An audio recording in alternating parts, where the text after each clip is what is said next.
Hola, muy buenos días y bienvenidos al proyecto de IPG Patsala de Español. Yo me llamo María Teresa Miramón y soy profesora visitante de la Universidad Jawaharlal Nehru en New Delhi. En esta universidad imparto asignaturas de lengua, literatura e historia de España, como por ejemplo literatura española medieval o literatura española de los siglos XX y contemporánea, al igual que historia de España del siglo XX y distintas asignaturas de lengua española. Hoy vamos a comenzar con el módulo 6 del paper de Historia y Cultura de Hispanoamérica, que se titula El proyecto de Colón y el descubrimiento de América. Vamos a empezar haciendo una breve biografía de Cristóbal Colón. A pesar de todos los estudios sobre la figura de este importante explorador, todavía hay numerosos misterios y debates acerca de algunos puntos de su biografía, como por ejemplo el lugar de su nacimiento, sobre el que ha habido varios debates. Se piensa que Cristóbal Colón nació en Italia en el año 1451 en la República de Génova, aunque hay muchas discusiones en torno al lugar de su nacimiento y la fecha. Uno de estos viajes fue a Inglaterra, rumbo al cual naufragó cerca de la costa portuguesa, debido a una batalla naval con un corsario. El explorador se salvó nadando hasta la costa, y una vez allí se trasladó a Lisboa para pedir ayuda a su hermano Bartolomé, que residía allí. Se estableció en tierras portuguesas durante unos años, durante los cuales realizó diferentes viajes por Europa, las costas occidentales de África y posiblemente a Canarias, siguiendo las rutas marítimas de los portugueses. Entre 1479 y 1480 se casó con doña Felipa Moniz, hija del colonizador de las Islas Madeira y perteneciente a la alta sociedad.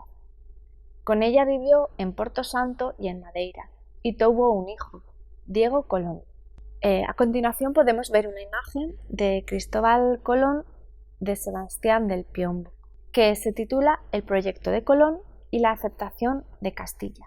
El gran proyecto de Cristóbal Colón consistía, como hemos dicho, en llegar al este por el oeste. Hoy en día este proyecto puede parecer simplista, pero en la antigüedad se pensaba que la Tierra era plana.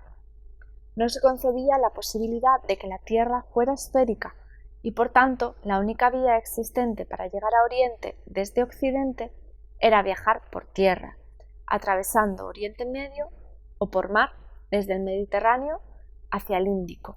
Pero Cristóbal Colón tenía la teoría de que si se viajaba por las inhóspitas aguas del mar Atlántico, podría llegar a la otra punta del mundo, a Japón, Filipinas o India.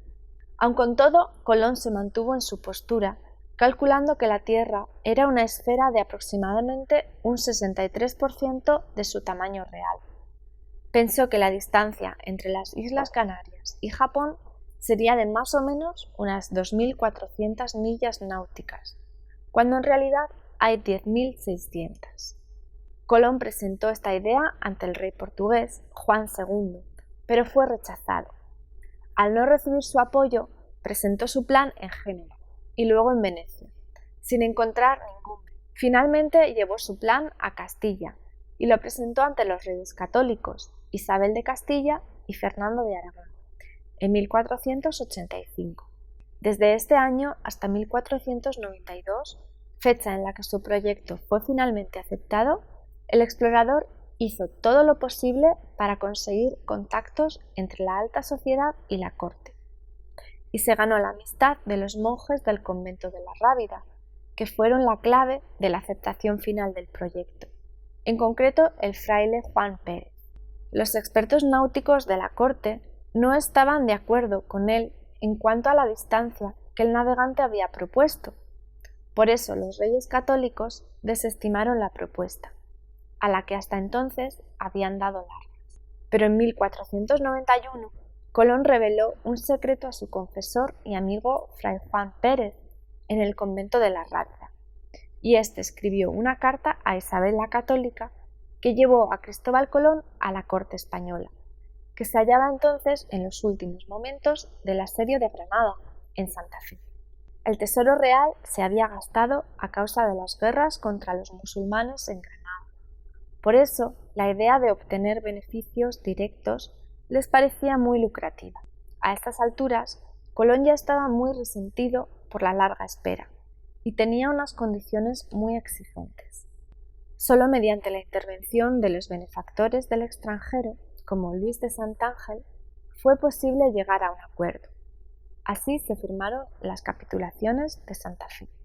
En ellas se llegó al acuerdo de que Colón se convertiría en almirante de todas las tierras y islas y de tierras firmes que se descubrieran, siendo este cargo vitalicio y hereditario. Colón convenció al navegante Martín Alonso Pinzón y con este se ganó la confianza de otros marineros expertos, con ansias de riqueza.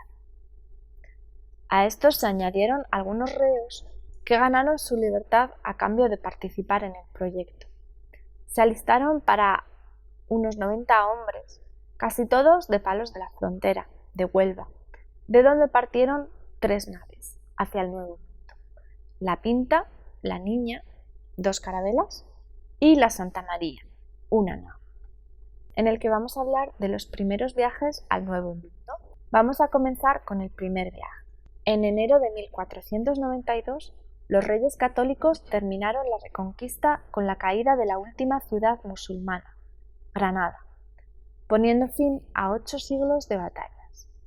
Isabel de Castilla y Fernando de Aragón decidieron patrocinar el proyecto de Colón entonces. A principios de agosto de 1492, los 3 barcos zarparon del puerto de Palos de la Frontera, a las órdenes del almirante Cristóbal Colón, a bordo de la nao Santa María, la más grande. Los hermanos Pinzón eran los capitanes de la Pinta y la Niña, Martín Alonso de Pinzón y Vicente Alonso Pinzón. En sus bodegas llevaban alimentos y suministros para 6 meses de viaje, y también pequeños artículos que pensaban intercambiar con las gentes que se encontraran camino a Oriente, en supuestas islas bárbaras que hubiera en el camino, o a cambio de suministros. Esa corta parada duró finalmente 1 mes, ya que tuvieron que hacer reparaciones en la Niña. Así que hasta el 6 de septiembre de 1492 la tripulación no partió realmente hacia las Indias. La travesía duró 36 días, en los que la tripulación se mantenía ocupada con las tareas cotidianas en alta mar: preparar las comidas, cantar las horas, encargarse del velamen, etc. Hacia el final del viaje, entre el 6 y el 10 de octubre, la tripulación, cansada y llena de temor por los vientos alisios y por la falta de resultados, se amotina y da a Colón un ultimátum de 3 días para llegar a tierra o volver a España. Los hermanos Pinzón fueron capaces de calmar a la tripulación gracias a una dura actuación. Fueron días de gran incertidumbre, pero el almirante seguía pensando que debían encontrar tierra en breve, y así lo indicaban todas las señales: aves volando cerca, restos de cangrejos y vegetación, etc. Finalmente, la madrugada del 12 de octubre, uno de los marineros, Juan Rodríguez Bermejo, lanzó el famoso grito: «¡Tierra a la vista!». Aunque Colón se atribuyó el éxito de haber sido el primero en avistar tierra, quedándose con la gloria y el premio de 10.000 maravedíes. No se sabe con exactitud cuál fue la isla a la que llegaron por primera vez, pero sí se sabe que era el territorio de las Bahamas. El territorio era llamado Guanajiní por los nativos, y Colón lo bautizó como San Salvador. La tripulación, y por ende España y Europa, se llevaron una sorpresa ante este descubrimiento. Al no encontrar nada, la tripulación continúa su viaje para encontrar alguna isla asiática conocida, pero en lugar de encontrar esos lugares, Zipango y Kisai, para ver a su Alteza el Gran Khan, pasan por varias islas del Caribe, bautizándolas como la Fernandina, la Isabela, la Juana, que fue Cuba, y finalmente la Española, Haití. Frustrados, los marineros, al no reconocer ningún territorio, deciden explorar en busca de oro, mandando y haciendo trabajar a los nativos taínos. En diciembre de 1492, la Santa María sufre un naufragio y se pierde la nave. Al no poder regresar, toda su tripulación en 2 naves, deciden que 39 hombres se quedarán en la Española, mientras que los demás regresarán a España a informar del descubrimiento. Podemos ver a continuación un mapa que muestra los 2 viajes, el de ida y el de vuelta, que realizó las naves de Cristóbal Colón. Tras un rápido viaje de vuelta, los Reyes Católicos recibieron a Colón en Barcelona y se iniciaron los trámites para reclamar las tierras descubiertas como españolas, pidiendo ayuda al Papa Alejandro VI, que era español. Este apoyó en gran medida a Castilla, frente a Portugal, que también reclamaba el descubrimiento. En mayo de 1493, el Papa emitió 2 bulas papales en las que se han visto ciertas irregularidades, confirmando la donación de dichas tierras desconocidas. Al poco tiempo comenzaron los preparativos del segundo viaje. Así pues, vamos a pasar al segundo viaje. El segundo viaje al Nuevo Mundo se prepara a conciencia.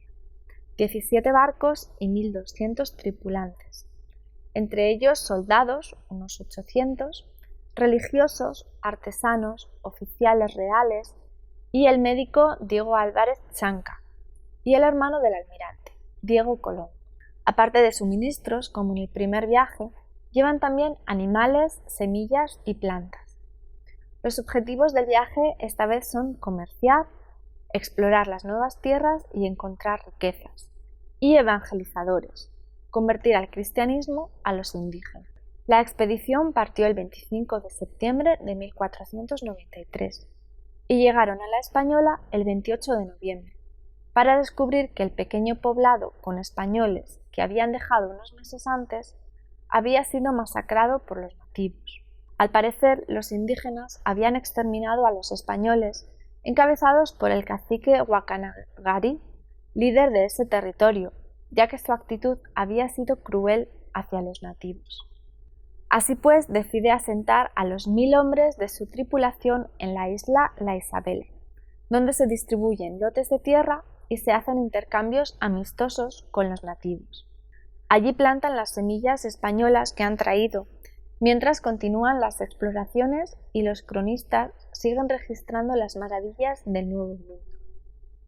El segundo viaje de Colón duró 3 años, explorando las pequeñas Antillas, Cuba y Jamaica. A su vez, Castilla y Aragón andaban disputados con Portugal, que reclamaba su parte del descubrimiento. Ante la falta de acuerdo, se solicitó la intervención del Vaticano. En el Tratado de Tordesillas, este declaró que el hemisferio occidental pertenecería a Castilla, mientras que el hemisferio oriental sería de Portugal, y ambas potencias se comprometían a no realizar exploraciones en territorio del otro. Siguiendo este acuerdo, Portugal tomaría posesión de Brasil. Colón regresó a tierras castellanas el 10 de marzo de 1496, bajo la atenta mirada de la corte, que no veía con buenos ojos su actitud y sus títulos. En él explicaba cómo su primer hijo y los hijos de sus hijos heredarían sus cargos en el Nuevo Mundo, y si estos no podían, el cargo pasaría a su segundo hijo, o sus hermanos.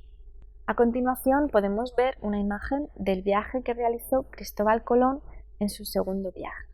Y vamos a pasar al tercer viaje. Finalmente, la tercera expedición partió el 30 de mayo de 1498 con 6 naves. Esta vez no había tanta gente dispuesta a partir, ya que circulaban rumores de la agresividad de los nativos. En esta ocasión, Colón desembarcó en la desembocadura del río Orinoco, sin darse cuenta todavía de que estaba ante un nuevo continente. Al poco tiempo regresó a la Isabela, donde sus hermanos ejercían el poder. Los demás también querían su parte de riquezas, y comenzó un motín encabezado por el alcalde que Colón había nombrado en la Española, Francisco Roldán. Esto llegó a oídos de España y no sentó nada bien en la corte. La corte isabelina dudaba de las dotes de mando de Cristóbal Colón y de la situación que se estaba produciendo en las Indias. Al parecer, el almirante estaba perdiendo liderazgo y solicitó ayuda a los reyes católicos.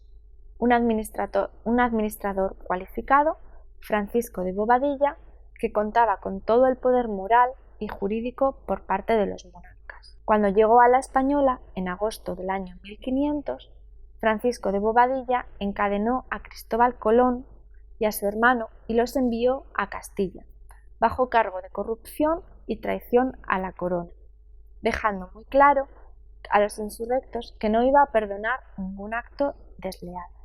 A continuación podemos ver en la imagen el recorrido del tercer viaje. Y pasamos al cuarto y último viaje de Cristóbal Colón. En 1501 se nombró gobernador de la Española a Nicolás de Obando, y Colón no consiguió nunca volver a ostentar sus anteriores cargos. Sin embargo, quiso volver una vez más al Nuevo Mundo, y en el verano de 1502 se puso al mando de 4 barcos, esperando encontrar en esta ocasión el paso hacia el continente asiático. En su cuarto y último viaje, el descubridor navegó por las costas de Honduras y Panamá, pero naufragó a su vuelta a la Española, quedando la tripulación varada durante un año, en medio de disputas y motines que los dividió en 2. Finalmente, el gobernador Obando acudió en su ayuda y los rescató. El almirante volvió a España poco antes de la muerte de su querida amiga Isabel de Castilla, y poco pudo hacer para entrevistarse con su esposo, el rey Fernando de Aragón. Finalmente, Cristóbal Colón murió esperando esa entrevista en Valladolid el 21 de mayo de 1506. Sus restos mortales viajaron hasta Sevilla, aunque se cree que fueron enviados más tarde a Santo Domingo, volviendo años más tarde a Sevilla. No se sabe con exactitud dónde descansa, pero se piensa que está en la Catedral de Sevilla. Bueno, eso es todo respecto al módulo de Cristóbal Colón y el descubrimiento de América. Muchas gracias por escucharnos.